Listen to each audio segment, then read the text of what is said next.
Hello, happy Friday, everyone. This is June 4th. Been away for a couple of weeks. Spent the last week in Utah, which was an amazing experience. Happy to be back.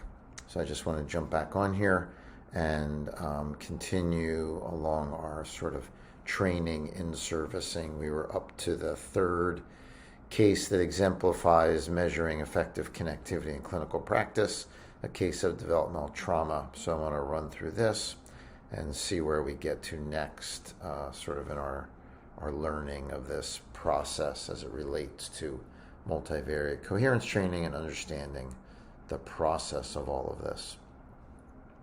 So this is a 18-year-old female seen for developmental trauma. They went upon presentation, reported difficulties with restlessness, concentration, anxiety, depression, nightmares, suspiciousness of other people, hypervigilance. As a child, she observed her father physically abusing her mother. Also received verbal and physical abuse at the hands of her father.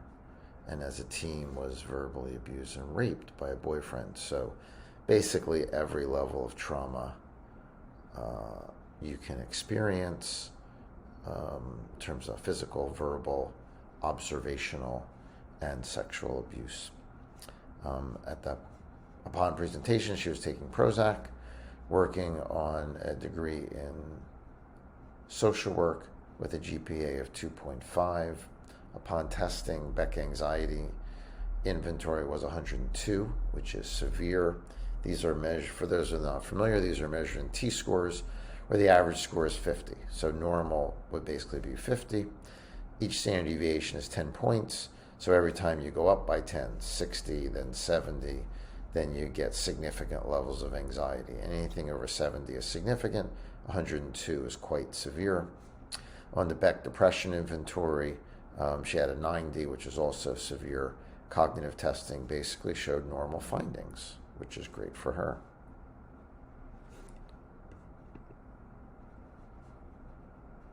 There we go. Her TSI-2, Traumatic Symptom Inventory, second edition, shows these findings. Again, in the middle column, you'll see T-scores with elevations for anxious arousal, hyperarousal, which she fully admitted that was one of her presenting symptoms. Depression, also significant, as were intrusive experiences, nightmares, flashbacks, dissociation, whatever it is for that person of those traumatic events. Defensive avoidance, so avoiding similar situations, which is certainly a natural defense. Dissociative elements at 92. This is her highest score here yet, which is very important in understanding her traumatic response.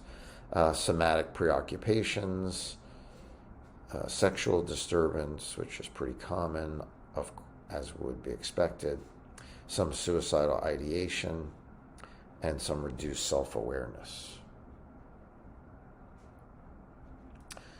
These are images of her QEEG, which very clearly on the top, in NeuroGuide, I believe it is, shows excesses of theta beginning at 6 and 7 and 8 hertz and extending to 9 and 10 hertz over right temporal parietal regions, which are pretty commonly associated with post-traumatic anxiety, social perception, social challenges, interpersonal behavior, etc. You also see, beginning at 9 hertz, extending all the way through 12 hertz, there is the development of what's referred to as a mu rhythm or mirror neuron dysfunction.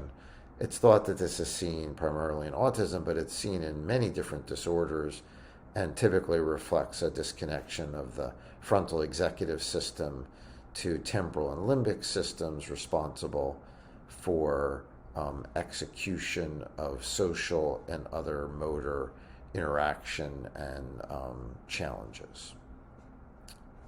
In kids, you often see difficulty with imitation or learning from motor planning and observation, and in adults you'll often see difficulties executing social experiences, drive, motivation, other challenges related to those disconnections.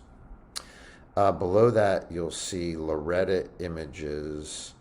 I think the first one is at around 9 or 10 hertz, and it gets localized over the right temporal region. Sorry, I'm having a little trouble seeing. I think it's the superior temporal gyrus. And then on the left side, you see the effects of the left-sided mu rhythm. Mu rhythms are almost always bilateral, but there is one side usually more problematic than the other, and that appears to be localized to the possibly inferior frontal gyrus, which is a common location for those sorts of phenomenon as well. So you can see there's more than one thing happening here at the same time. This is the ICA processed, and then looking at the dipoles underneath it. So there are 6 independent components that get revealed.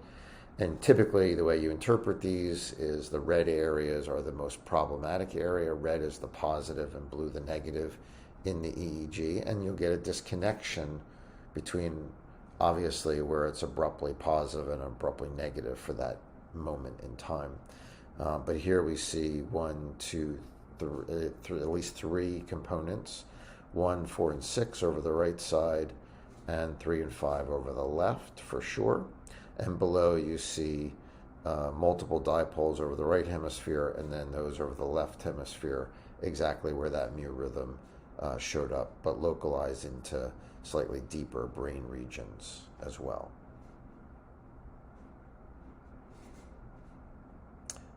Again, this is the same exact EEG we're looking at. In the pairwise coherence up top, you can see in theta, we do see some right temporal parietal hypocoherence. So in this case, it does pinpoint that. In alpha, where the biggest problems are, now we have a dilemma because we see both low coherence in blue over frontal central regions, but we see hypercoherence all over the brain. So then the question would be, what do you address there? And then you see some frontal hypocoherence in beta. In the multivariate coherence below in neurorep, at the surface of the brain, you can see some disconnections, especially in alpha, from the front to back parts of the brain, and especially on the right side, from frontal to central temporal parietal regions. You can see a lot of that in theta, even delta and beta, but theta and alpha are the most obvious. So that seems to be more consistent with the data than the pairwise coherences. And then when we get to our source localized Granger causality connectivity, our effective connectivity, we see low values reflected in dark blue in these images of connectivity metrics, basically between all sources and sources of activity underneath those electrodes. So that's very critical. And then if we look at the reciprocal causality,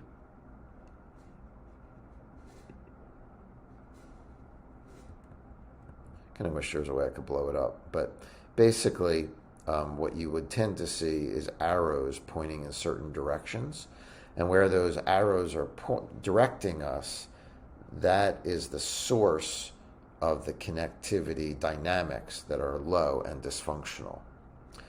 So you subtract the causative value from one direction, say like 0.1 to 2, and then in the reverse direction, and then you subtract those values, and whatever has the lowest value, the arrow would be pointing towards, so that's the lowest sort of generator of connectivity in that equation. And we see that over this left frontal area and over this right temporal, mainly, midline parietal and right frontal region. Again, remember we had 2 major dysfunctions, this right temporal region along with the mu rhythm, and then the primary mu rhythm over that area as well. So this picks it up very nicely and is pretty precise about where those dynamics and those problems are located.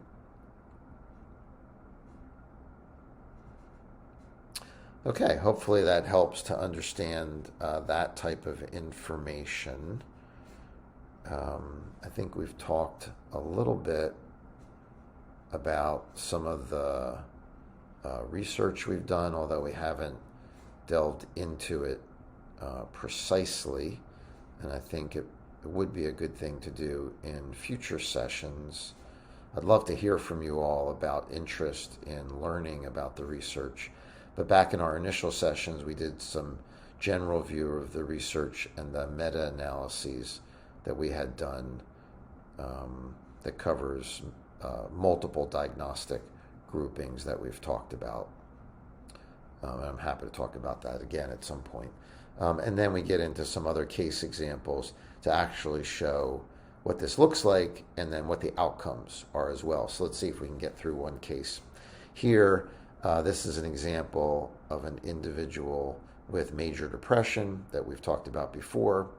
We see 8 independent components with dipoles localized over many of these over the left hemisphere, but here showing over frontal, parietal, temporal, limbic regions, and then the connections down below, which are the lowest between the anterior temporal pole, posterior frontal region, deeper limbic, posterior temporal, parietal regions. That sort of triangle is the biggest challenge for this person. This is a 27-year-old male with major depression who now is not taking any medication. They were set up with what used to be called QPS lag. This is a mode that no longer exists, but it is a 4-channel averaged multivariate coherence training setup. And we link T5, T3, F7, and C3, which fills in the gaps of those connectivity anomalies. Rewarded 5 to 14, which means that we are encouraging increases in multivariate coherence across those frequencies for this individual, and inhibited theta from 4 to 8 hertz, inhibited beta from 14 to 18, and then EMG from 40 to 50. This was an older protocol. We now only do that from 45 to 50 to avoid any gamma activity as much as possible. And of course, all of these values are taken directly from the QEEG and ICA analysis, which show maximal connectivity problems within the reward band range and maximal power excesses in theta, beta, and then, of course, we want to inhibit EMG so that they can be still during the training, and that helps the process. If you've done neurofeedback, you certainly know about that. We only did 10 sessions of this training with this individual. Typically, we'll do 12 to 15 in a segment of protocol before we reevaluate, but this person only did 10 for whatever reason. These are their pre and post test scores. Their Beck depression inventory, which we talked about as being very high previously, went from, I think, a 28 down to a 4. So they went from a level of severe depression basically to no depression. And their Beck anxiety inventory was very similar. So this training was extremely effective for this individual and was very, very helpful. Let's see if we can get through one more. A 46-year-old woman with PTSD related to developmental and adult traumatic experiences.